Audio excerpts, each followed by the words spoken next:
everyone, thank you once again for joining me on today's video. I do apologize, I've been away for some time physically to do a video, but today we're going to be talking about permanent residency in the UK.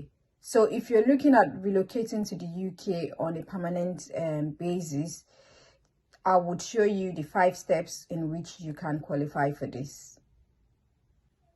Right, the only easy way for you to relocate to the UK permanently is through either work or study. But the easiest way out of these two is study. So if you come to the UK to study for your master's degree or your bachelor's degree, after you finish study, then you qualify for this. And I'm going to be explaining to you the steps right away. Right, so the first step is for you to get an admission into the UK, into one of the qualified universities. Most of the universities in the UK are qualified, recognized universities that the Home Office approve. So once you get your admission into the UK, you are one step ahead.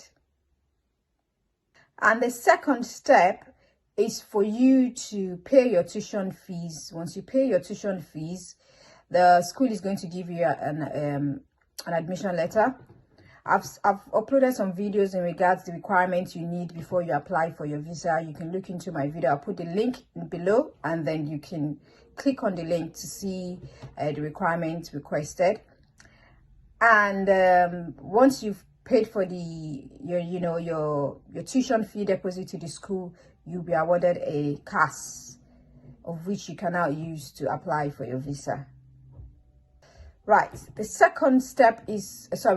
third step is now for you to apply for your visa, and you will need some requirements before you qualify to apply for your visa. You will need your CAS, your financial requirements, and you also need an IELTS. If it's for masters, it's compulsory that you need an IELTS, but it's for undergraduate, you don't need an IELTS. So masters programs might not even request IELTS, depending on your qualification, on how they viewed your credentials that you've submitted to the school. But definitely they might also evaluate you on your English by putting up an interview through Skype or Zoom or Google video for them to check if you qualify for this admission.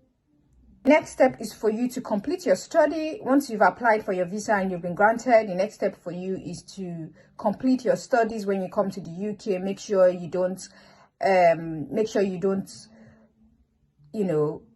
commit any crime or go above the rules that the immigrations have set up for students, which is you must not work more than 20 hours, because that is the requirement for students. So some students are allowed to work more than 20 hours, which is students from the health sectors. If your degree does not fall, or your qualification does not fall onto that health sector, you are not allowed to work more than 20 hours. Please, it's very important, because all these are looked into when you're applying for your permanent residency. They're going to look into all those things, and if you overwork and you violate the immigration rules, your possibility might be forfeited. After your studies, that is when you've completed your studies, you can now apply for the postgraduate work permit. You have the Home Office, the UK government usually issue 2 years, for your postgraduate work permit. And once you have been issued that 2 years postgraduate work permit, you can now get a job. Doesn't matter which field you get a job, you must get a job within that 2 years. Once you get a job, then if you eventually get a job in your field that is ready to sponsor you, you can now switch into the tier 2, because tier 2 is the main way you get your permanent residence, not on your postgraduate work permit. Right, so once you get your tier 2 visa, once you've stayed into the UK for 5 years, you can now apply for your permanent residence.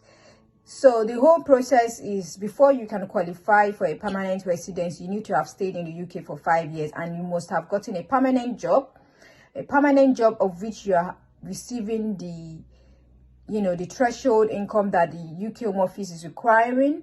You completed your study in the UK, and you've met all the requirements that the Home Office have requested. So if you don't meet those requirements, you will not be able to apply for permanent residence. So make sure you don't violate any law, any rules. You have not committed any crime. Your slate is very clean, and you've stayed 5 years. And also the last one is you must have completed your studies fully before you can apply for your permanent residence. Right, I hope that you've enjoyed these videos. You can leave your comments and questions below in regards everything I've said concerning this video. I'm just going to do a recap about it. So this video is mainly for permanent residents to the UK, study routes only. So if you think you want to come and live in the UK permanently, and you still have a career ahead of you, you can decide to do your master's or PhD, or if you haven't even got any degree yet, you can decide to come and do your degree. And once you finish, you qualify for a postgraduate work permit for 2 years, and once you've secured a job, you can now switch from your student visa to tier 2 work permit and visa, and then that one is usually issued for 5 years. So once you've completed your 5 years in the UK, you will then apply for your permanent residency.